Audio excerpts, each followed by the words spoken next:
Welcome in our next class. तो आज देखेंगे हम लोग नेक्स्ट चैप्टर की 7.B आयनिक साम्यावस्था, यानी आयनिक साम्यावस्था। ये 7.B जो है आपका आयनिक साम्यावस्था है। तो आयनिक साम्यावस्था में पहले देखते हैं कि आयनिक साम्य मीन्स क्या रहता है। आयनिक साम्य या आयनिक साम्यावस्था किसे कहते हैं। तो आयनिक साम्य का अभिप्राय क्या हो जाता है आपका। तो आयनिक साम्य मीन्स जैसे कोई पदार्थ रहता है, जैसे NaCl है, तो इसको जल में डालते हैं तो धीरे धीरे धनायन व ऋणायन में ये ब्रेक होता जाता है। धीरे धीरे धनायन व ऋणायन के रूप में टूटता जाता है। तो इस प्रकार से जो टूटा हुआ आयन है उनको कहा जाता है वियोजित आयन कहते हैं। और सभी के सभी NaCl जो है धनायन ऋणायन के रूप में नहीं टूटता है। जैसे नमक को जल में डालते हैं तो लगभग आधा घुलता है, आधा जो लेट में धीरे धीरे घुलता है। तो कुछ जो नहीं घुलता है उनको अवियोजित अणु कहा जाता है। अवियोजित अणु कहते हैं। तो अवियोजित अणु और ये वियोजित आयन यानी अवियोजित अणु और ये वियोजित आयन, इनके मध्य स्थापित साम्य को आयनिक साम्य कहते हैं। यानी पहले धनायन ऋणायन के रूप में टूटता रहता है, फिर इस दिशा में फिर धनायन ऋणायन जो नहीं टूटते हैं एक प्रकार का आपस में मिलकर फिर ये NaCl बना लेते हैं, ऐसा टाइप का है। तो ये जब आगे बढ़ने की दिशा पीछे आने की दिशा यानी का वेग समान हो जाता है, तो उसी स्थिति में स्थापित साम्य को आयनिक साम्य कहते हैं। कि किसी पदार्थ के अवियोजित अणु यानी किसी पदार्थ के अवियोजित अणु व वियोजित आयनों के मध्य स्थापित साम्य को आयनिक साम्य कहते हैं। किसी पदार्थ के अवियोजित अणु व वियोजित आयनों के मध्य स्थापित साम्य को आयनिक साम्य कहते हैं। इस प्रकार से आपका आयनिक साम्य का डेफिनेशन हो जाएगा आपका कि आयनिक साम्यावस्था मीन्स हो जाता है कि किसी पदार्थ के अवियोजित अणु यानी कोई पदार्थ रहेगा तो उसके अवियोजित अणु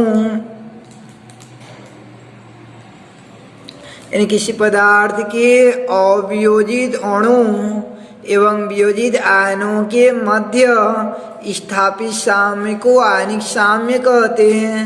जैसे आपका NaCl अवियोजित अणु है और Na+ और Cl ऋणायन जो वियोजित आयन है, तो इनके मध्य स्थापित साम्य को आयनिक साम्य कहते हैं।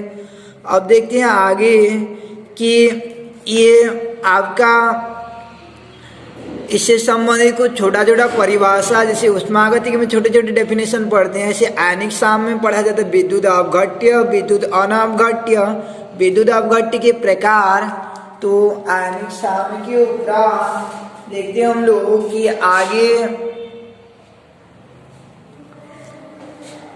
ये आयनिक साम्य से संबंधित कुछ छोटे छोटे टर्म, जैसे विद्युत अपघट्य किसे कहते हैं। विद्युत अपघट्य किसे कहा जाता है। तो विद्युत अपघट्य किसे कहेंगे। तो ऐसे पदार्थ को विद्युत अपघट्य कहा जाता है। ऐसे पदार्थ को विद्युत अपघट्य कहते हैं जो कि अपने जलीय विलयन में मूल आयनों में विभक्त हो जाते हैं। इस जल में NaCl को डालने पर ये Na आयन और Cl आयन में टूट जाता है। तो इस दौरान यहाँ पे भाग लेने वाले पदार्थ को विद्युत अपघट्य कहते हैं और इस क्रिया को आयनीकरण कहा जाता है और इनके मध्य स्थापित साम्य को आयनिक साम्य कहते हैं। इस प्रकार से ये आपका विद्युत अपघट्य हो जाता है जो अपने अवयवी आयनों में टूट जाता है और यह क्रिया आयनीकरण कहलाता है। और आयनीकरण क्रिया में याद रखे रहना कि इनके मध्य जो है हमेशा साम्य चिन्ह लगा रहता है, यानी आयनीकरण एक साम्यावस्था होती है, उत्क्रमणीय प्रक्रम होती है। तो विद्युत अपघट्य किन्हें कहा जाता है कि ऐसे पदार्थ जो अपने जलीय विलयन में मूलायनों में विभक्त हो जाते हैं विद्युत अपघट्य कहलाते हैं। NaCl हो जाता है आपका, ये H2SO4 हो जाता है। तो H2SO4 को तोड़ेंगे तो ये किसमें टूटता है, यहाँ की याद रखना, ऐसा SO4 NO3 रहता है तो ये पूरा को एक माना जाता है, ये पूरा को एक मानेंगे, जैसे NO3 रहेगा या आपका CO3 रहेगा तो सबको एक मानते हैं और इसके सामने दो H है तो जिनको त्रिया गुणा करेंगे तो SO4 पर आ जाएगा, ये दो यहाँ चला जाता है और एक यहाँ पर आ जाता है तो H पर +1 आ जाएगा, ये 1 यहाँ चला आता है और ये SO4 पर आपका 2- आ जाता है। अब इनको संतुलित करते हैं, इधर कितना तो आपका H दिख रहा है 2 तो इसके सामने 2 गुणा कर देंगे। अब ये SO4 कितना 2 है 1 तो इसके सामने 1 गुणा करते तो 1 को डालने की आवश्यकता नहीं रहता है। तो जब भी आयनीकरण करवाया जाता है पहला काम क्या करना है कि इसके ये वाला को पहला वाला जितना रहता है उसके आवेश को यहाँ पर और ये दूसरा वाला जितना रहता है उसके आवेश को यहाँ पर डाल देते हैं और पहले में धनायन डाला जाता है और दूसरे में ऋणायन डाला जाता है। उसके बाद उनकी संख्या को सामने लिख दी जाती है। तो इन सबको विद्युत अपघट्य कहा जाता है कि ऐसे पदार्थ जो अपने जलीय विलयन में मूलायनों में विभक्त हो जाते हैं उनको विद्युत अपघट्य कहते हैं। जैसे एग्जाम्पल है आपका ये NaCl हो जाता है, KCl हो जाता है, MgCl2 हो जाता है और H2SO4 HNO3, ये सब जो विद्युत अपघट्य की इंटरवल में आते हैं। तो इस प्रकार से विद्युत अपघट्य वे पदार्थ जो अपने जलीय विलयन में मूलायनों में विभक्त हो जाते हैं विद्युत अपघट्य कहलाते हैं। उसके बाद दूसरा देखिए हम लोग कि विद्युत अनवघट्य यानी विद्युत अनवघट्य किसे कहा जाता है। तो विद्युत अनवघट्य का मीन्स रहता है आपका कि ऐसे पदार्थ जो अपने जलीय विलयन में मूलायनों में विभक्त नहीं होते हैं उन्हें विद्युत अनवघट्य कहा जाता है। जैसे आपका शक्कर रहता है, इसको जल में डालेंगे, शुगर जो रहता है शक्कर ये जल में अवयवी आयनों में धनायन रूप में नहीं टूटता है तो इनको विद्युत अनवघट्य कहते हैं। यूरिया जैसे हो जाता है आपका उर्वरक के रूप में सफेद वाला डालते हैं धान में उसको यूरिया कहते हैं तो वो अपने जलीय विलयन में नहीं टूटते हैं तो उनको विद्युत अनवघट्य कहा जाता है। ये शक्कर यूरिया ग्लूकोज इन सबको जो है विद्युत अनवघट्य कहते हैं जिनका जो अपने जलीय विलयन में मूलायनों में विभक्त नहीं होते हैं। तो इस प्रकार से देखिए हम लोग आज की पहले आयनिक साम्यावस्था फिर उसके बाद आयनिक साम्यावस्था के पश्चात जो है आपका यानी आयनिक साम्यावस्था के पश्चात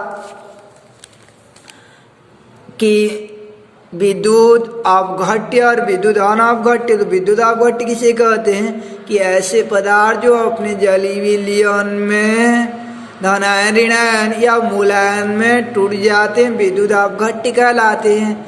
एग्जाम्पल NaCl, KCl, CaCl2 और दूसरा होता है आपका विद्युत अनवघट्य।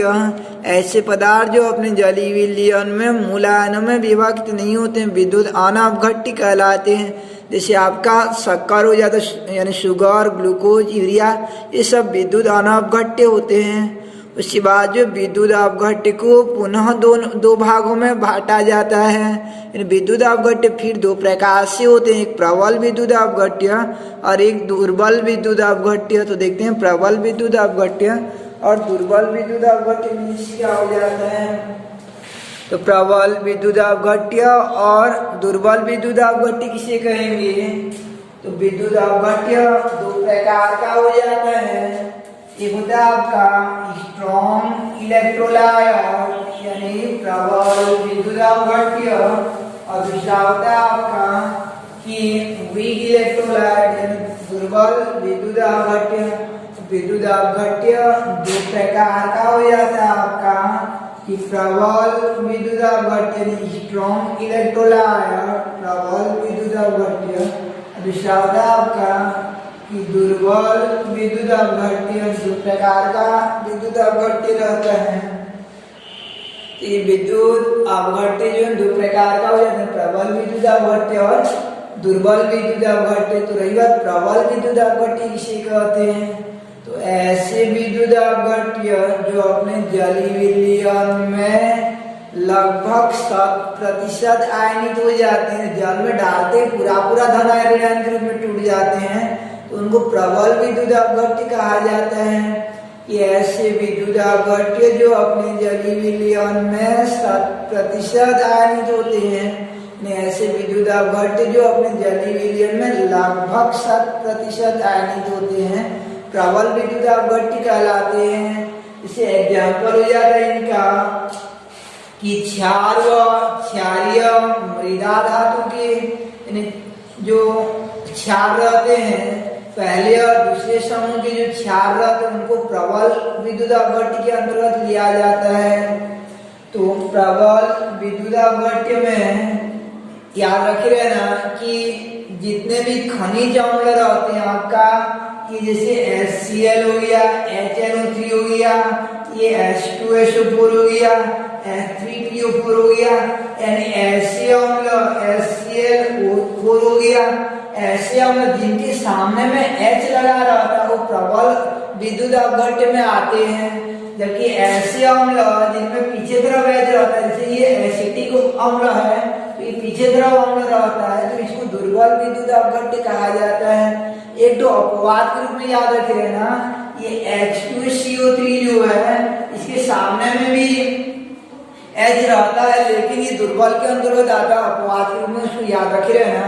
तो याद कैसे रखें कौन प्रबल होता है बोल के, ये जिनके सामने में H रहता है वो प्रबल विद्युत अपघट्य में आते हैं, और जिनके पीछे में H रहता है दुर्बल में आते हैं, जैसे एसिटिक अम्ल, हार्मिक अम्ल, ये सब दुर्बल के अंतर्गत आते हैं, लेकिन अपवाद के रूप में इसको याद रखे रहना। पहले दोनों के डेफिनेशन को क्लियर हो जाते हैं कि ऐसे विद्युत अपघट्य जो अपने जलीय विलयन में लगभग 100% आयनित होते हैं प्रबल विद्युत अपघट्य कहलाते हैं। जबकि ऐसे विद्युत अपघट्य जो अपने जलीय विलयन में आंशिकता बहुत कम आयनित होते हैं, ऐसे विद्युत अपघट्य जो अपने जलीय विलयन में आंशिकता आयनित होते हैं दुर्बल विद्युत अपघट्य कहलाते हैं। जैसे एग्जाम्पल आपका CH3COH, HCOOH, ये दुर्बल विद्युत अपघट्य हो जाते हैं। अब प्रबल विद्युत अपघट्य के अंतर्गत और भी एग्जाम्पल याद रख लेना, जैसे इनका एग्जाम्पल क्षारीय मृदा धातु के हाइड्रॉक्साइड, यानी पहला और दूसरा लाइन के जो आवर्त सारणी रहता है, पहला और दूसरा ग्रुप की जो हाइड्रॉक्साइड रहती है, जैसे NaOH, KOH, COOH, ये सब जो प्रबल विद्युत अपघट्य के अंतर्गत आते हैं। NeOH, ये सब प्रबल विद्युत अपघट्य के अंतर्गत आते हैं। क्षार तथा क्षारीय मृदा धातु की हाइड्रॉक्साइड जो है ये स्ट्रॉन्ग इलेक्ट्रोलाइट में आते हैं, यानी प्रबल विद्युत अपघट्य में आ जाते हैं। और इसके साथ याद रख लेना इन दोनों से ये क्षार और ये अम्ल से बना लवण, जैसे NaOH और HCl को मिलाएंगे ना तो इसका H और इसका OH हट जाता है, क्या बचेगा आपका NaCl, ये प्रबल विद्युत अपघट्य होगा। कोई भी दो मिलाएंगे, ये क्षार वाला और अम्ल वाला, जैसे KOH को मिलाते हैं HCl KCl बनता है, ये सब प्रबल विद्युत अपघट्य हो जाते हैं। और दुर्बल विद्युत अपघट्य किन्हें कहा जाता है, कि जो अपने जलीय विलयन में आंशिकता आयनित होते हैं दुर्बल विद्युत अपघट्य कहलाते हैं। एग्जाम्पल के रूप में ये वनस्पति ग्रुप वाले अम्ल, इनको दुर्बल अम्ल कहा जाता है, दुर्बल विद्युत अपघट्य में आते हैं। अब इनके एग्जाम्पल और भी होते हैं, जैसे डी ब्लॉक के हाइड्रोक्साइड जैसे ZnOH whole twice, CdOH whole twice cadmium hydroxide, या पी ब्लॉक के हाइड्रोक्साइड, ये दुर्बल विद्युत अपघट्य के अंतर्गत आते हैं। एस ब्लॉक के जो हाइड्रोक्साइड रहते हैं पहला दूसरा के समूह के, वो प्रबल होते हैं, बाकी सब हाइड्रोक्साइड जो है दुर्बल के अंतर्गत आते हैं, दुर्बल विद्युत अपघट्य के अंतर्गत आते हैं। और इसके अंदर और एक एग्जाम्पल याद रखिए ना, ये NaOH जो है ये दुर्बल विद्युत अपघट्य के अंतर्गत आता है, ये दुर्बल विद्युत अपघट्य के अंतर्गत आता है। तथा इनको मिलाएंगे, ये दुर्बल अम्ल और ये दुर्बल क्षार, तो इनसे बनने वाला लवण भी दुर्बल विद्युत अपघट्य में आता है। जैसे ये अम्ल और ये क्षार मिलाएंगे तो इसका OH और इसका H निकल जाएगा, तो ये NH4 इसके साथ जुड़ जाएगा, तो CH3COONH4, तो इसे अमोनियम एसीटेट कहा जाता है। बाद में इसका नाम को देखेंगे नेक्स्ट चैप्टर में। तो ये सब जो दुर्बल विद्युत अपघट्य के अंतर्गत आते हैं। तो एग्जाम्पलों को याद रख लेना, इससे ऐसा क्वेश्चन आ जाता है आपका कि CH3COOH खाली स्थान विद्युत अपघट्य है, तो क्या लिखोगे आप, दुर्बल विद्युत अपघट्य है। याद कैसे रखा जाता है, खनिज अम्ल इनको कहा जाता है, जिनके सामने H रहते हैं खनिज अम्ल वो प्रबल होते हैं, और वनस्पतिक अम्ल जिनके बाद में H रहता है वो उनको वनस्पतिक अम्ल कहते हैं, वो दुर्बल में आते हैं। उसके बाद पहला और दूसरा समूह के जो हाइड्रोक्साइड रहते हैं प्रबल विद्युत अपघट्य होते हैं, जबकि पी ब्लॉक और डी ब्लॉक के जो हाइड्रोक्साइड रहते हैं दुर्बल विद्युत अपघट्य में आते हैं। और ये जो अमोनियम एसीटेट रहते हैं, इन दोनों से बनने वाला जो लवण रहता है वो भी दुर्बल के अंतर्गत आता है। तो इस प्रकार से ये जो आपका विद्युत अपघट्य की अवधारणाएं, तो पहला देखिए हम लोग कि प्रबल विद्युत अपघट्य किन्हें कहा जाता है, यानी प्रबल विद्युत अपघट्य किसे कहते हैं, तो ऐसे पदार्थ जो अपने जलीय विलयन में 100% आयनित होते हैं प्रबल विद्युत अपघट्य कहलाते हैं। जैसे HCl, HNO3, H2SO इनको खनिज अम्ल कहते हैं। तथा एस ब्लॉक के जो हाइड्रोक्साइड रहते हैं एवं प्रबल अम्ल और प्रबल क्षार से बनने वाला लवण भी जैसे NaCl, Na2SO4 ये सब जो हैं प्रबल विद्युत अपघट्य होते हैं। इसके बाद होता है आपका कि दुर्बल विद्युत अपघट्य, ऐसे विद्युत अपघट्य जो अपने जलीय विलयन में आंशिकता आयनित होते हैं दुर्बल विद्युत अपघट्य कहलाते हैं। जैसे वनस्पति अम्ल CH3COOH, C2H5COOH, और डी ब्लॉक के हाइड्रोक्साइड व पी ब्लॉक के हाइड्रोक्साइड आपका, तथा आपका NH4OH ये दुर्बल विद्युत अपघट्य में आ जाता है, और CH3CONH4 ये भी दुर्बल विद्युत अपघट्य में आ जाता है। तो कल देखेंगे हम लोग कि वियोजन की कोटि किसे कहा जाता है, और दुर्बल विद्युत अपघट्य के लिए ओस्टवाल का तनुता नियम को, दुर्बल विद्युत अपघट्य के लिए ओस्टवाल का तनुता नियम को